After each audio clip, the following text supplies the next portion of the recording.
Hello friends, welcome to Kiruthika's cook book.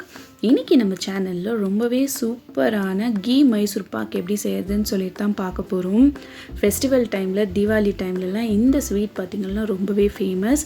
இந்த video படி நீங்கள் ஃபாலோ பண்ணி நீங்கள் சமைச்சிங்கன்னா கண்டிப்பாக உங்களுடைய கீ மைசூர் பாக் பர்ஃபெக்டாக வரும். வாயில் போட்ட உடனே அப்படியே கரைஞ்சி போயிடும். இந்த சேனலை சப்ஸ்கிரைப் பண்ணி வச்சுக்கோங்க. அண்ட் வீடியோ பிடிச்சிருந்தா ஒரு லைக் போடுங்க. ஃபர்ஸ்ட் ஒரு பேனில் நம்ம 1/4 கப் அளவுக்கு கடலை மாவு சேர்த்துட்டு நல்லா வறுத்துக்கணும். லோ ஃப்ளேமில் வச்சு பொறுமையாக மாவை நல்லா வருங்க. ஹை ஃப்ளேமில் வைக்கக்கூடாது, மாவு கரைஞ்சிடும். லோ ஃப்ளேமில் வச்சுட்டு பொறுமையாக வதக்கிடுங்க. வதக்கின மாவை எடுத்து தனியாக வச்சுட்டு இப்போது ஒரு பேனில் நான் 1 கப் அளவுக்கு நெய் சேர்த்துருக்கேன். கூடவே 1/2 கப் அளவுக்கு எண்ணெய் சேர்த்துட்டு இதை லைட்டாக சூடு பண்ணிக்கோங்க. நம்ம சூடு எதுக்கு பண்ணுறோன்னா நெய் உருகிறதுக்காக சூடு பண்ணுறோம். ஸோ ரொம்ப சூடு பண்ண வேணாம், ஜஸ்ட் உருகிற அளவுக்கு சூடு பண்ணால் போதும். இது செகண்ட் ஸ்டெப். இப்போது நம்ம தேர்ட் ஸ்டெப் என்னன்னு சொல்லி பார்க்கலாம். தேர்ட் ஸ்டெப் பார்த்திங்கன்னா, நம்ம வறுத்து வச்சுருக்கிற கடலை மாவை நல்லா ஜலிச்சு எடுத்து வச்சுக்கோங்க. ஜலிக்காமல் சேர்த்திங்கன்னா அங்கங்கே குண்டு குண்டாக இருக்கும். ஸோ நல்லா ஜலிச்சிடுங்க. இது கூடவே 1/4 கப் அளவுக்கு பால் பவுடர் சேர்த்துட்டு நம்ம இதை நல்லா மிக்ஸ் பண்ணணும். மிக்ஸ் பண்ணிவிட்டு நம்ம உருக்கி வச்சுருக்குறோம் இல்லையா நெய்யும் எண்ணெயும், அதை பாதி இதில் சேர்த்துட்டு நல்லா மிக்ஸ் பண்ணிக்கோங்க. பாதி மிச்சம் வைக்கணும். இந்த மாதிரி நல்லா கலந்துட்டு தனியாக எடுத்து வச்சுக்கோங்க. இப்போது ஃபோர்த் ஸ்டெப் என்னன்னு பார்த்தீங்கன்னா, சர்க்கரை பாகு நம்ம ரெடி பண்ணணும்.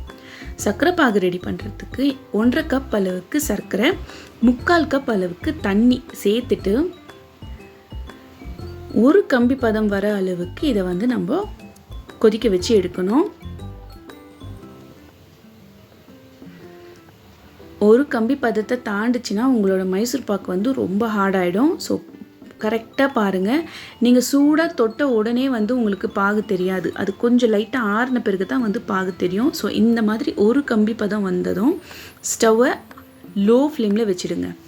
லோ ஃப்ளேமில் வச்சுட்டு நம்ம கரைச்சி வச்சுருக்குறோம் இல்லைங்களா கடலை மாவு மிக்ஸு, அதை இதோட கொஞ்சம் கொஞ்சமாக லைட்டாக சேர்த்துட்டு நல்லா கலந்துகிட்டே இருக்கணும். கையை விடாமல் கலந்துகிட்டே இருக்கணும். கையை விட்டிங்கன்னா கீழே லைட்டாக ப்ரௌன் ஆக ஸ்டார்ட் ஆகிடும்.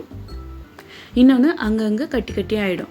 ஸோ மிக்ஸ் பண்ணிகிட்டே இருங்க. கொஞ்சம் ஹார்ட் ஒர்க் தான், ஆனால் டேஸ்ட் சூப்பராக இருக்கும். இந்த மாதிரி கலந்துகிட்டே இருந்துட்டு கொஞ்சமாக இந்த மாதிரி நல்லா பபிள்ஸ் வர ஸ்டார்ட் ஆகும்போது நம்ம மீதம் வச்சுருக்கிற நெய்யை கொஞ்சம் கொஞ்சமாக சேர்த்து மிக்ஸ் பண்ணிகிட்டே இருக்கணும். ஒரு முறை சேர்க்கணும், நல்லா மிக்ஸ் பண்ணணும். அந்த நெய் நல்லா உள்வாங்கணும். திரும்பி நெக்ஸ்ட் பேட்ச் சேர்க்கணும். அதே மாதிரி நல்லா மிக்ஸ் பண்ணணும். திரும்பியும் அந்த நெய் நல்லா உள்வாங்கணும். நெக்ஸ்ட் பேட்ச் இந்த மாதிரி சேர்த்துட்டு ஃபுல்லாக நெய் எல்லாமே காலியான பிறகு இது எல்லாமே நீங்கள் மீடியம் ஃப்ளேமில் தான் செய்யணும். ஹை ஃப்ளேம்லேயும் செய்யக்கூடாது, லோ ஃப்ளேம்லேயும் செய்யக்கூடாது. மீடியம் ஃப்ளேமில் செய்யணும். பக்கத்துலேயே நின்று செய்யணும், எங்கேயும் விட்டுட்டு போகக்கூடாது.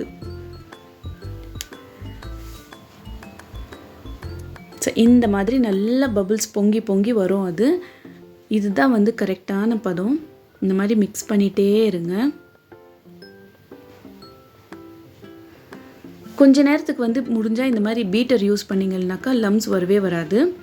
அதுக்கப்புறம் வேணும்னா நீங்கள் நம்ம தோசை கரண்டி இருக்கு இல்லைங்களா, அது யூஸ் பண்ணோம்னாக்கா கீழே இருந்து எல்லாத்தையுமே எடுத்து மேலே போடுறதுக்கு கரெக்டாக இருக்கும். இந்த மாதிரி மிக்ஸ் பண்ணுறதுக்கு கரெக்டாக இருக்கும். ஸோ இப்போ பார்த்தீங்கன்னா நல்ல திக்காக இருக்குது, நல்ல கெட்டியாக இருக்குது இல்லைங்களா. இந்த ஸ்டேஜில் இதுதான் கரெக்டான கன்சிஸ்டன்சி. இந்த ஸ்டேஜில் ஸ்டவ் ஆஃப் பண்ணிவிட்டு ஒரு பாக்ஸ் மாதிரி, ஒரு ஸ்கொயர் பாக்ஸ் மாதிரி, இந்த மாதிரி டிஃபன் பாக்ஸ் ஏதாச்சும் எடுத்துக்கலாம். நம்ம அதில் நல்ல தாராளமாக நெய் தடவிட்டு நம்மளுடைய மைசூர் பாக் மிக்சரை இதில் சேர்த்துடலாம். சேர்த்துட்டு ஒரு 1.5 ஹவருக்கு இது நல்லா ஆறணும். க்ளோஸ் பண்ணி தனியாக எடுத்து வச்சுருங்க. ஆறின பிறகு தான் நம்ம பீஸ் போட போகிறோம். இப்போ பார்த்தீங்கன்னா கலர் உங்களுக்கு தெரியும், நார்மல் கலராக இருக்குது இல்லைங்களா. இதை நான் பீஸ் போடும்போது உங்களுக்கு கலர் எப்படி சேஞ்ச் ஆகிருக்குன்னு சொல்லி காமிக்கிறேன். இப்போ 1.5 ஹவர் ஆகிடுச்சிங்க. ஸோ இதை நம்ம கட் பண்ண போகிறோம். இந்த மாதிரி ஒரு பிளேட்டில் இப்படி அடித்தோம்னா அது ஈஸியாக வராது, மேலே தட்டணும் நம்ம. ஸோ என்ன வீடியோவில் ஈஸியாக வரும்னு சொன்னாங்களேன்ட்டுன்னு சொல்லாதீங்க, ஈஸியாக வராது. இந்த மாதிரி தட்டினா தான் வரும். அப்போ கூட எனக்கு கொஞ்சம் ஒட்டிடுச்சு, ஆனால் டேஸ்ட்டும் டெக்ஸ்சரும் பர்ஃபெக்ட்.